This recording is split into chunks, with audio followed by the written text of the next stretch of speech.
16 years. That how long it had been since Evan Holt found himself a father to a fearless hybrid child named Kara. And now, at 16, Kara had done what orc children do best. She'd grown two best friends. Twins, of course. Meet Rokar and Lyria, the only two humans from a neighboring clan silly enough to hang out with her without screaming. The three were inseparable, which in orc terms meant constant climbing, loud arguments, and occasionally threatening to destroy the workshop for fun. From a distance, Evan sighed. I survived trolls, trials, and twin orc parents. But kids, this might be the end of me. Grasha, his partner, just laughed. You love them. I survived them, he corrected. That very morning, the chaotic trio decided to explore some forgotten ruins that were definitely dangerous, but probably not actually haunted. It turned out to be only slightly haunted, and mostly dusty. While Kara was busy scaling a crumbling tower, Rokar, bless his oversized boots, tripped and fell directly into the path of an alien trader named Nera. She just blinked, utterly confused. Kara, meanwhile, was laughing uncontrollably. She's fine, she called out. He's just dramatic. And just like that, it was love at first sarcastic comment. Evan, who had been peeking from the shadows, muttered, Oh great, now my child is dating someone who is equally sarcastic and probably smarter than me. Perfect. At the same time, Lyria spotted a young orc boy named Tavik. Their instant connection involved shouting climbing instructions at each other. It was chaotic, it was beautiful, and it was making Evan's hair go gray just imagining the future weddings. Teenage orc-human hybrids are intense. The trio of Kara, Rokar, and Lyria kicked off a prank war that involved tar pits, fake troll attacks, and a whole lot of harmless yelling. Evan spent his days dodging flying objects and reminding them that walls were not trampolines. Surprisingly, Grasha and Braca were patient, sometimes even helping hide the evidence. But there was one unspoken rule. If you loved someone, you survived the pranks together. Kara and Rokar discovered that the real fun of love wasn't holding hands, it was surviving the chaos and still choosing to be near each other. Eventually, the time came for Kara, Rokar, Lyria, and Tavik to leave Grak'thul Minor. The twins wanted to explore other planets, trade knowledge, and find civilizations that were slightly less orcish. Evan's heart twisted.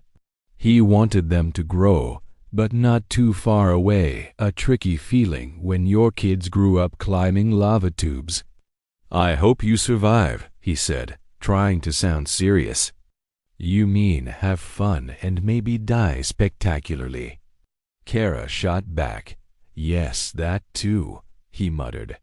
And so they left, packing only the essentials, weapons, snacks, and of course, Nera for Rokar. Their first stop was a planet with the most bizarre matchmaking custom Evan had ever heard of. To find your soulmate, you had to literally throw yourself at a wall. Whoever laughed first was the one. Kara was mortified. Lyria was intrigued. And Rokar, well, he didn't throw himself hard enough. By the end of the day, Kara had learned that love could be awkward and hilarious. Rokar realized he needed to be bolder, and Lyria liked Tavik even more for his sarcastic bravery. Back home, Evan received a hollow message. Dad, we survived. Mostly. He sighed. Mostly? That's encouraging. Next, their ship landed on Zarvok 9, a planet famous for its utterly inexplicable customs. Kara groaned.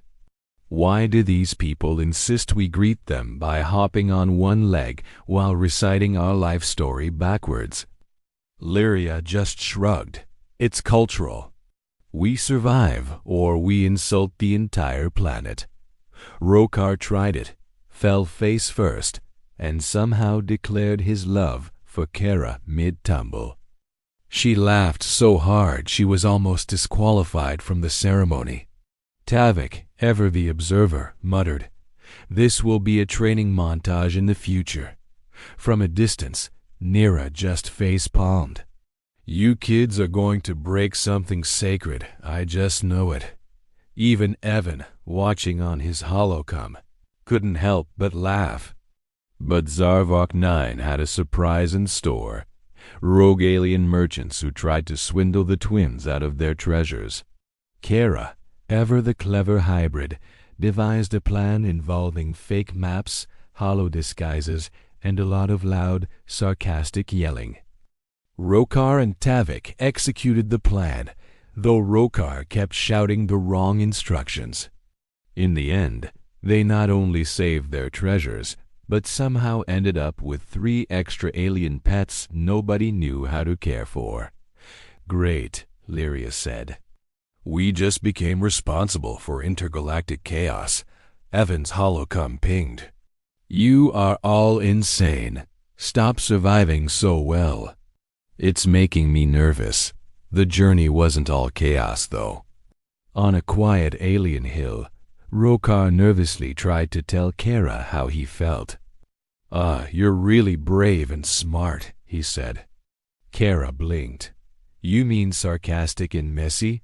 Rokar paused. "Well, that too. But I like it." Meanwhile, Lyria and Tavik were inventing a handshake involving gravity boots and high fives. It was ridiculous, awkward, and beautiful. Back home, Evan muttered, "I cannot believe these kids survived puberty and aliens." Of course, adventure means danger. A rogue space pirate ship appeared, demanding their treasures. The 4 looked at each other, then at their new alien pets. "All right," Kara said. "Let's do this. Our way." What followed was perfectly executed chaos. The pets distracted the pirates. Rokar and Tavik created holographic decoys. Lyria yelled insults in alien languages, and Kara grabbed the ship's controls mid-sarcasm.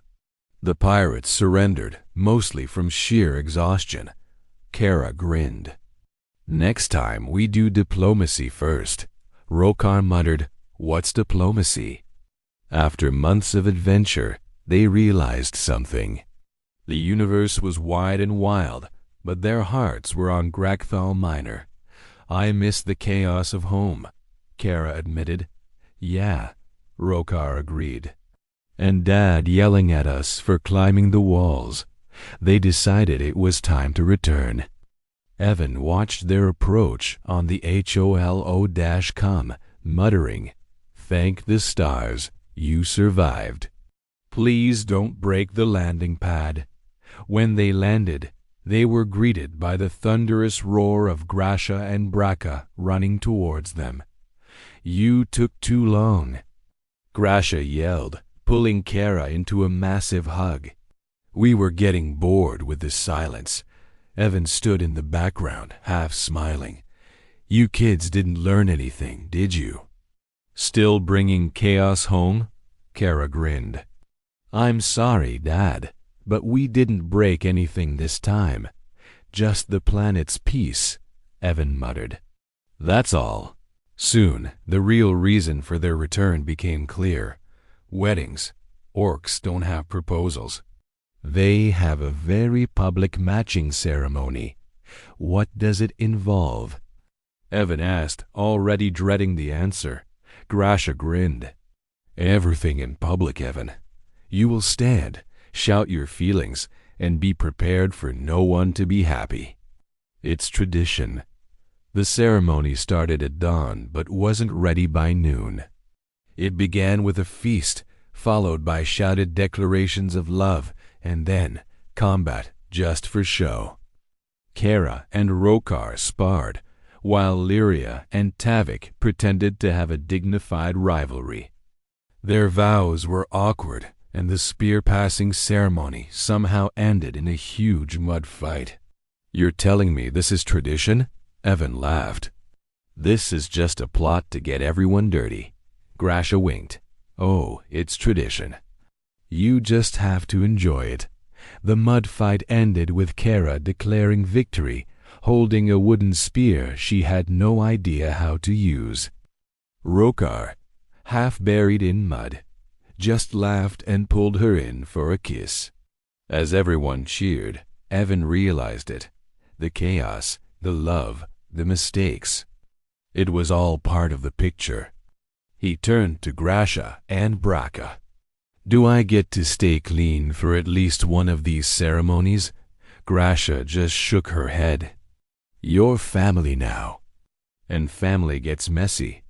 As the ceremony wound down, a new generation of little hybrids was already running around. Evan looked at his grown children. "I guess this is it, huh?" Grasha smiled. "This is only the beginning, Evan.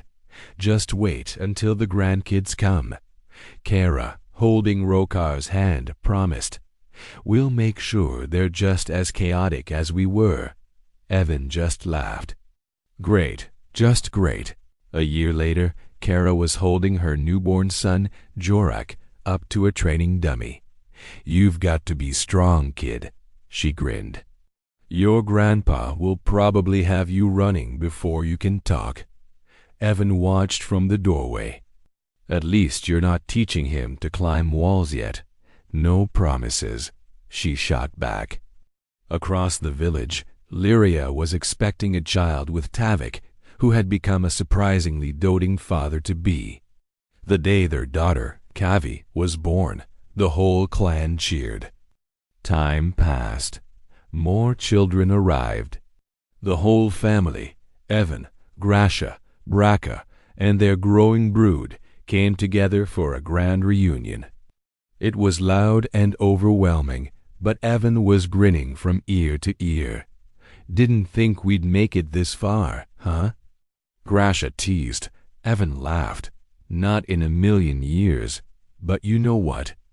This is the life I never knew I needed." One evening, Evan sat by the fire, watching his grandchildren play.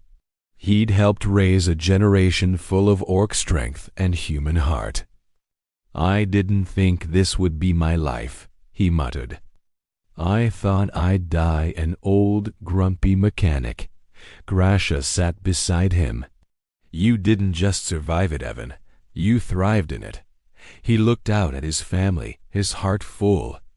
"What more could I want?" he asked. "More chaos," he answered himself. Grasha slapped him on the back. "That's the spirit. The chaos is what makes life worth living." And so, the legacy of Evan Holt mechanic, father, and accidental hero continued.